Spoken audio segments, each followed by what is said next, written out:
anggota DPRD Kabupaten Maluku Tenggara, Anda punya kepedulian terhadap teman-teman atau masyarakat yang karantina di Kabupaten Maluku Tenggara. Apa yang jadi pesan, kesan, dan apa yang Anda bawa ke tempat-tempat karantina, dan berapa lokasi titik atau yang Anda bawa? Ya, untuk sementara ini kan ini bantuan saya secara pribadi.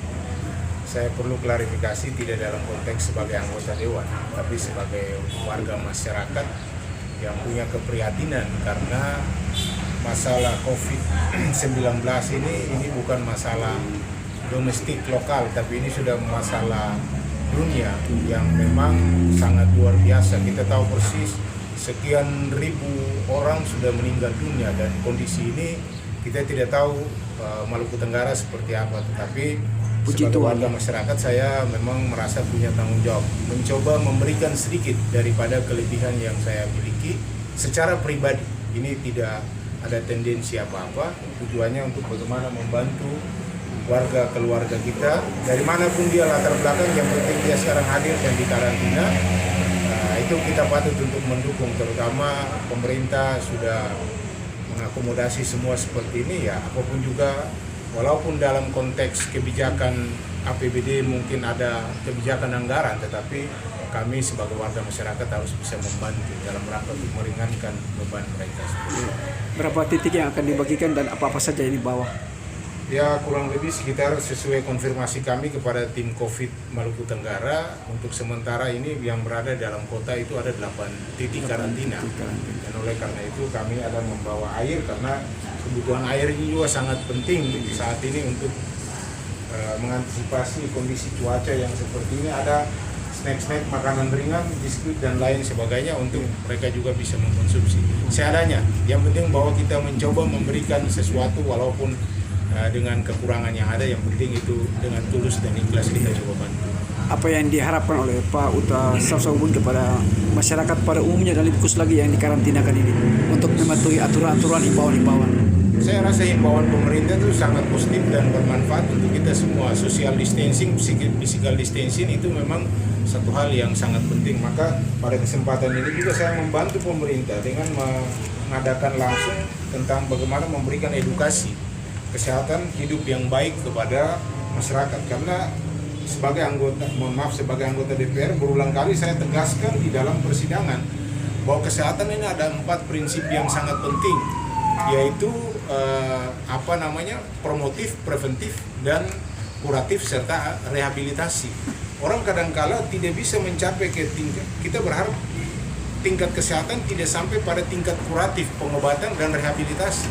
Cukup pada tingkat bagaimana kita mempromosikan kesehatan dan pencegahannya. Misalnya, kenapa sampai orang bisa dapat virus corona? Karena salah satu hal yaitu dia tidak sadar kehidupan kebersihan ini dia tidak jaga, yaitu bagaimana mencuci tangan.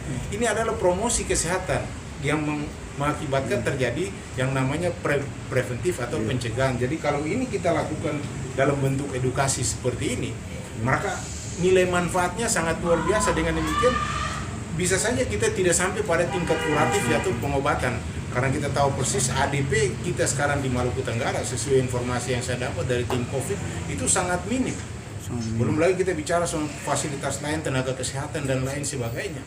Nah, oleh karena itu kita sekarang membantu adalah langkah pertama, yaitu bagaimana mengedukasi masyarakat kita. Langkah yang diambil oleh pemerintah daerah untuk mengkarantina itu juga hal yang sangat baik, yaitu untuk pencegahan. Tapi pasca itu, nah ini yang harus kita wanti-wanti sekali, terutama saat ini mereka dalam kondisi seperti ini, secara psikologi mereka sangat terganggu. Maka dengan kebutuhan sedikit seperti ini kita bantu mereka. Tapi yang kita harapkan adalah bagaimana pasca ini, karena situasi ini kita tidak tahu sampai kapan akan selesai. Yang namanya virus itu kalau mungkin tuntas sekali kalau ada vaksin. Tapi vaksin secara dunia internasional sampai sekarang kita belum temukan. Yang ada adalah obat. Nah, obat ini dia menyembuhkan, tetapi dia tidak memutus mata rantai, harus ada vaksin. Kalau vaksin, maka bagi kita yang belum dapat, misalnya kita divaksin, maka dengan sendirinya ini tidak ada masalah lagi. Tapi kalau obat mengobati mereka yang sakit, tetapi kita yang belum dapat ini bisa saja tertular, itu masalahnya di situ. Dan pasca ini saya melihat ada gejolak yang mudah-mudahan saja tidak bisa terjadi. Kita berusaha, kita berdoa kepada Tuhan supaya tetap menguatkan kita, karena dampak ekonomi dan sosial, bahkan bisa menjurus kepada keamanan, itu sangat dahsyat. Untuk Dengan sementara masalah- sendiri untuk pemantauan sembako di kedua daerah itu khususnya Maluku Tenggara seperti apa Pak Uda? Untuk di Maluku Tenggara sesuai dengan komunikasi kami ke beberapa distributor, maka menurut informasi yang kami terima adalah mereka memang memiliki stok tetapi tidak banyak.